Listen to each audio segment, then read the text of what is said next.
Today, I want to talk about how I beat procrastination in one step. Let me start by just telling a quick story. In college, I knew someone who would only start their work at 8 p.m. before an 11:59 p.m. deadline, who would pull all-nighters almost once a week to catch up on work, and would set unrealistic expectations for themselves. Like, tomorrow, I'm going to finish all of my work in a 12-hour session. Any of those things sound familiar? The story was actually just about me, and up until about 2 years ago, I felt like I was doomed to a life of procrastination. Serial procrastinators don't know where the habit came from and why they can't kick it.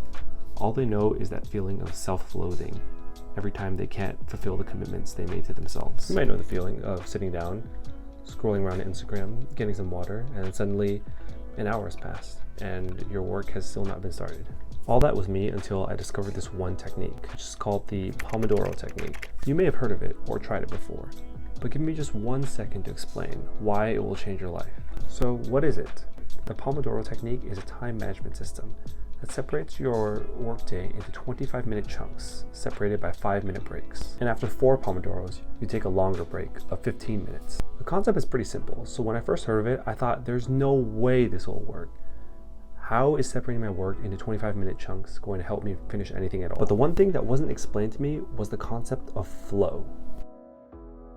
We all know that feeling of being in a state of flow or being in the zone. It's a mental state in which you are fully focused and immersed in an activity, and time seems to pass by at an alarming rate. You've definitely experienced this before too, whether it was when you were a kid playing basketball with your friends until 9 p.m., or when you got that new video game and you played it for hours on end, or even when you were doing work for a subject you really liked in school and the work didn't feel like work. Those are all feelings of being in flow. As for myself, I'm a software engineer, and in my field, being in a state of flow is less of a nice to have and more of a way of life, as flow is the backbone of software and programming. Being able to sit down, fully immersed in your code while cranking out lines for hours with seemingly only minutes going by is the golden standard for coding, so much so that we have entire tools dedicated to it.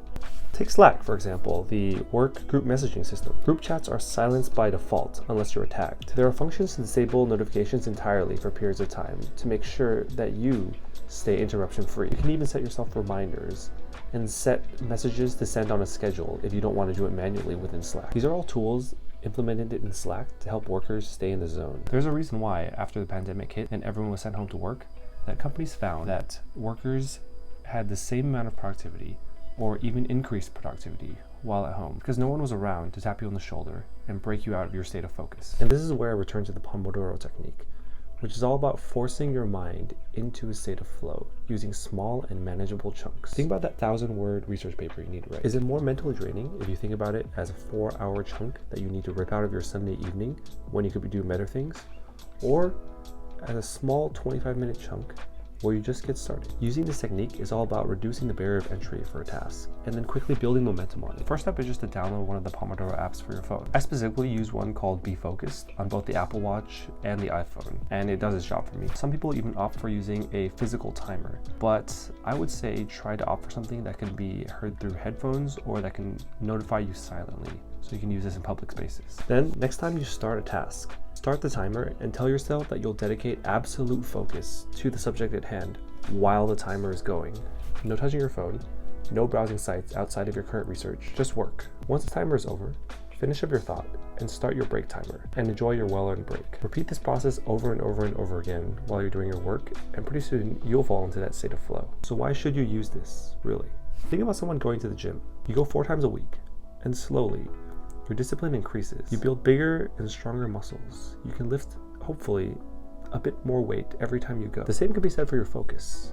Except in this analogy, the focus is your muscles, and the gym is the Pomodoro technique. The more you use this technique, the more you train your mind and your focus. You'll find that after using it, you realize you can focus for longer periods at a time, and you'll be able to start up tasks more easily without feeling like you're forcing yourself.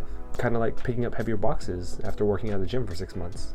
The timer helps you with self-accountability, and you begin to draw your life into zones for work and zones for play. Even in your most unproductive days, where everything seems like a drag, forcing yourself into just 3 cycles of the Pomodoro technique will force you into the state of flow, and it'll help you build enough momentum to carry you through the rest of your tasks. I really encourage everyone to try out this technique. As for me, it was really a game changer for my procrastination and really changed my life. I personally wish I had learned it much earlier in my life. Let me know what you think.